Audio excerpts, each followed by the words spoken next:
Today we're discussing a topic that unfortunately does not get talked about enough: racial and ethnic diversity in our community and how housing policies play a role. This topic is timely for a number of reasons. Clearly our nation is going through some difficult times at present.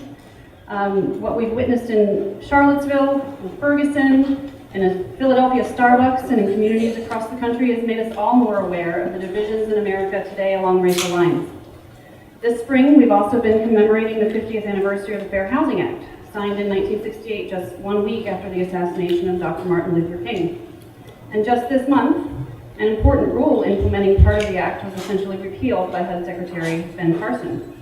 So to say the least, we have a lot to talk about. When we got started planning for this event, I thought it was essential that we include a good dose of history in our discussion. Without understanding our past, we can't understand how to move forward. I learned a lot from books such as The Color of Law, which many of you might have heard about recently, which describes what the author calls the forgotten history of how the government segregated America. But I wanted to know how it applied here in our community. So I started digging around and I learned as much as I could about Arlington's history. Before we get started with our main speakers today, I'm going to share with you a few of the things I uncovered. And this is really only scratching the surface. We'll hear from our panelists, and maybe even keep doing some research on this really important topic. So here's some of the things that I learned. First, African Americans have a very long history in Arlington, including the fairly well-known community of Freedmen's Village, pictured here. A model community built for former slaves on land owned previously by Robert E. Lee. At the turn of the century, African Americans lived throughout Arlington County and made up 38% of the total population. Many were former slaves who owned their property, such as in Knock, where some former slaves that had been freed by Martha Washington had purchased property as early as 1844.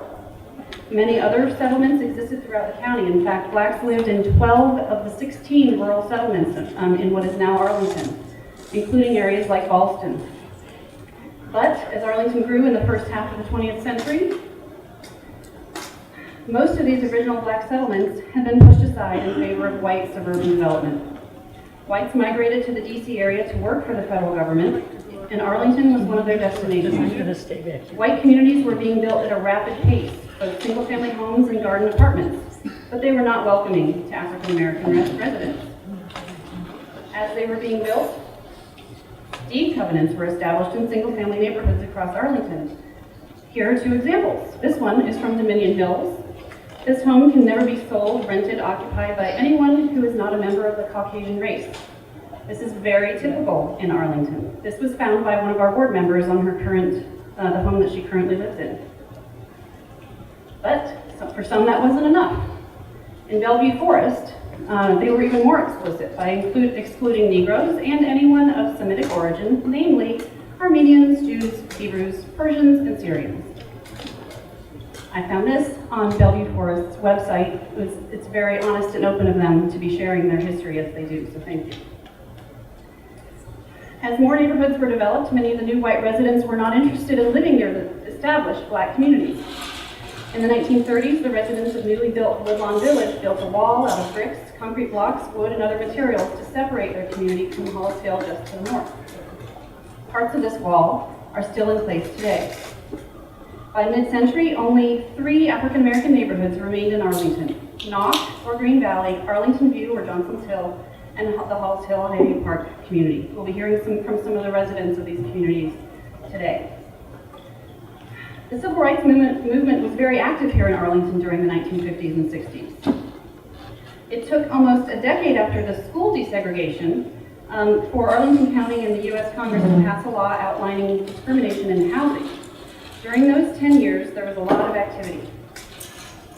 One group, Northern Virginia Fair Housing, Inc., was founded in 1963, the year of the March on Washington. In the words of Northern Virginia Fair Housing, metropolitan Washington is webbed with walls of prejudice and indifference, which prevent Negro families from moving out from the city to the suburbs. There were marches, such as the ones led by another group known as Access, Action Coordinating Committee to End Segregation in the Suburbs, which marched around the Beltway and through segregated areas of Northern Virginia. There were sit-ins, such as the one that Access led at the all-white Buckingham Apartments in 1966, where 10 protesters were arrested. In 1965, a group of 2,500 volunteers, and you'll be hearing from one of them later, collected 45,000 signatures of residents in the 10th Congressional District in support of fair housing. At the time, this was the most extensive fair housing campaign conducted anywhere in the United States. By the late 60s, there was a group called COOL, very groovy, the Committee for Open Occupancy Legislation.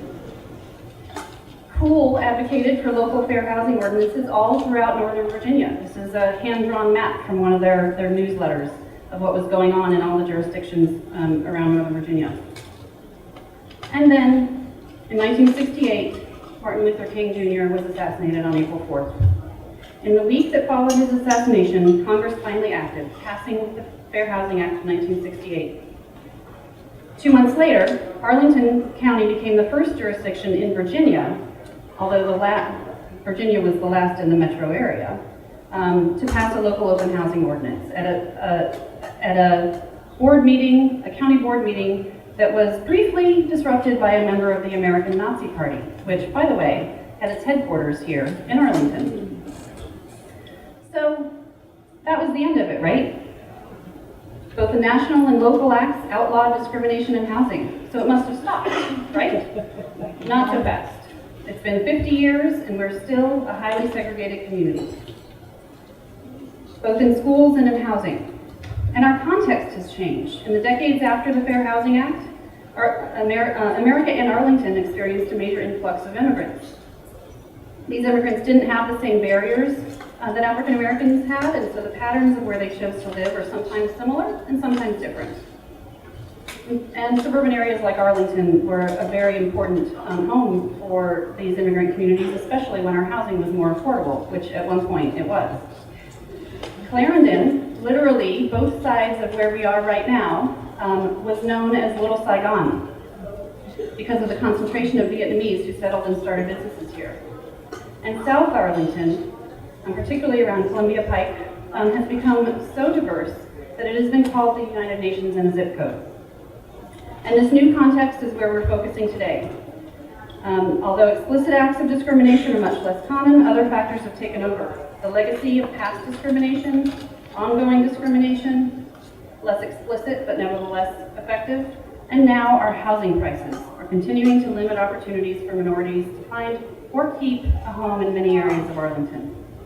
How have we gotten here? What are the implications and what can be done about it? That's what we'll be talking about today.